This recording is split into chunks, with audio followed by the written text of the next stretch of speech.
What's up guys, welcome back to the channel. My name is Rory Jones from Pro Zero Racing. I'm here with a pink focus to talk to you about our next step, what is going on in 2021. So 2020, bit of a crap year for everyone. COVID, just in general, has ruined everyone's lives. Motorsport as a whole has suffered quite dramatically as well, and we haven't taken any steps at all to do anything. So 2021. As of Thursday, I paid a deposit and signed up to a race series for 2021.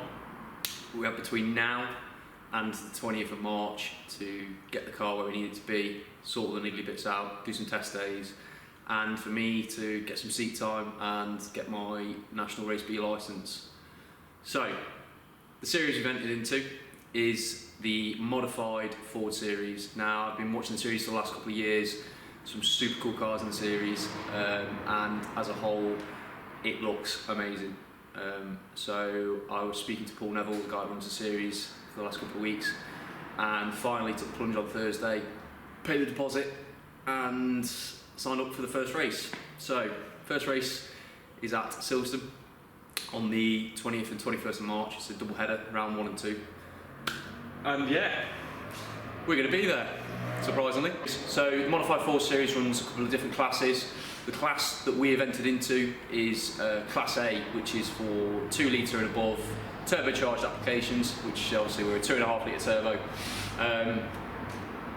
We will be racing some seriously competitive cars, some guys that have been racing for years, some really well-known names in the world of motorsport and the world of Ford motorsport as well. To put it into perspective, 80% of the cars in the series run a turbocharged 2 litre Cosworth engine.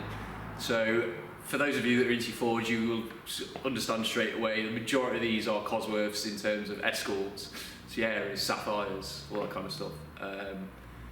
Yeah, a little bit of a jump into the deep end, but I wanted to take the next step and go into something a little bit different. Now, this doesn't mean we're not going to enter into time attack. Still planning on doing a few rounds of time attack. I won't be doing the full championship, but we'll do a couple of single round entries to see what the car's capable of, and see what it's all about. But the Modified Ford series is door-to-door racing. It's a lot more competitive, it looks a lot more fun, and there's a few less rules in terms of what you can and can't do. So modification-wise on the car, pretty much unlimited as long as we retain the standard silhouette. There's rules on aero and stuff like that as well, but there's nothing too excessive for us, so we can go pretty much balls to the wall like we have been with the whole build.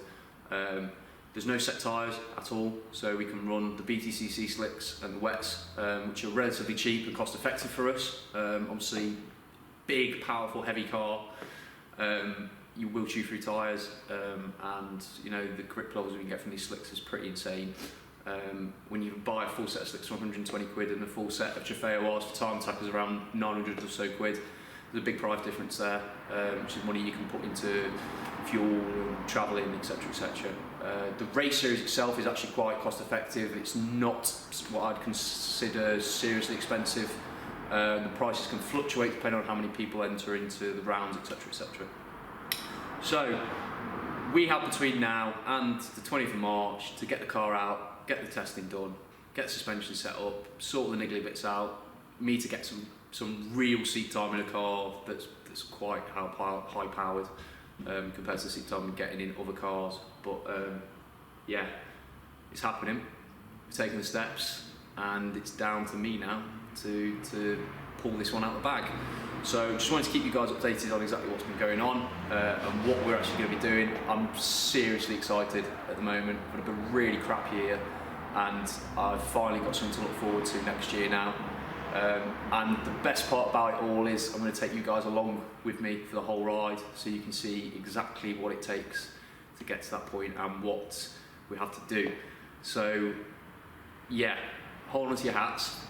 If you haven't already, subscribe to the channel, because we're going to be doing some seriously fun stuff with some seriously competitive cars, and you guys are going to see the whole thing the whole way along.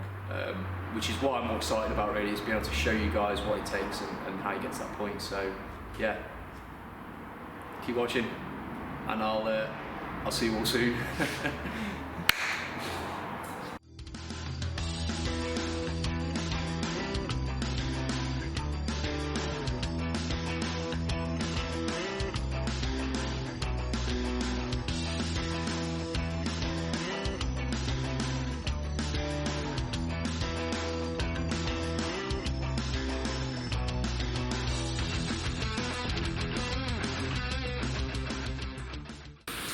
So what we're going to do quickly is I'm just going to strip the turbo down because I've got to send some parts off that to be powder coated and ceramic coated as well. So we're going to get the exhaust housing and the compressor housing off the turbo now. Pack the centre core away so it's safe. I'm going to put that somewhere safe out of the way so that can't get damaged. And then we're going to take a trip down to Powder Labs and yeah, go get these bits done. So yeah, strip it down.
There we have it.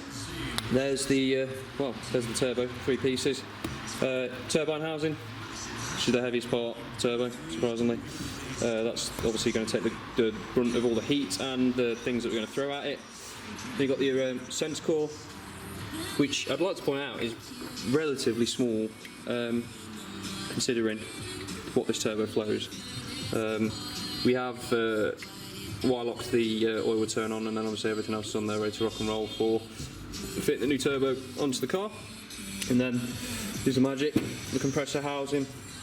We can run a turbo speed sensor off this compressor housing as well. Comes with the Blanca standard, but they do a sensor kit which is about 70 quid, which isn't too bad. Nice 4-inch intake on there. This is a 0.72 AR intake housing.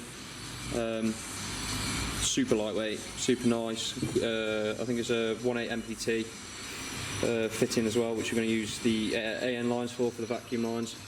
So yeah, this is all going to get packed away now. And the next time we'll see this is at Powder Labs, ready for ceramic coating on this and a little bit of powder coating on this. Lovely. And then this is Rory's parts corner. As you can see, we're all stocked up on the Fuchs, ready for next year. This is something I'm not showing you guys yet in the video, so I'll drag that out. Let's just put the turbo in a nice safe place. It's not getting lost.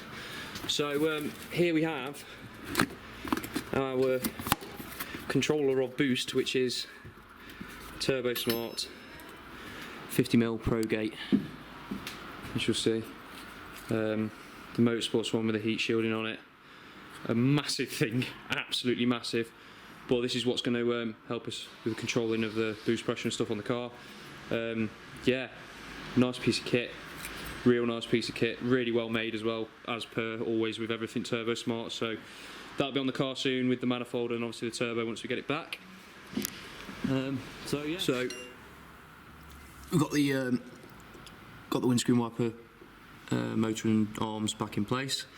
That's all painted up just to smarten the bay up a little bit. And then we've got these lovely beauties from Airtech Motorsport. So we've got new header tank, new power steering reservoir, the coolant hoses that I had on the car, which you can see down here, the matte wrap black stuff. We changed that out. We've got some custom hoses coming from Airtech as well, so they'll go on. We'll have the full coolant hose kit on soon. I've been setting up ready to run some wires to the ECU.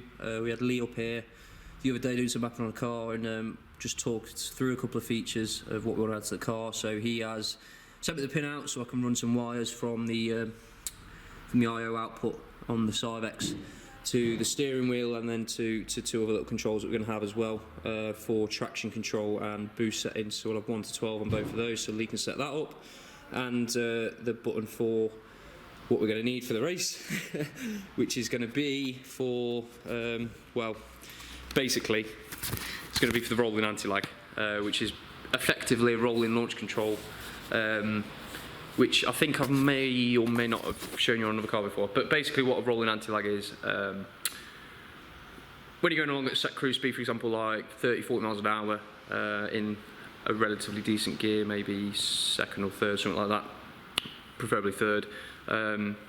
With a rolling anti-lag, what you do is you press the button on what will be the steering wheel button, and mash your foot into the accelerator, and what this does is it creates a zero torque basically for the engine, so you won't go anywhere, but what they'll do is then build boost, so the second you let off that button, it will effectively launch the crap out of you in the car.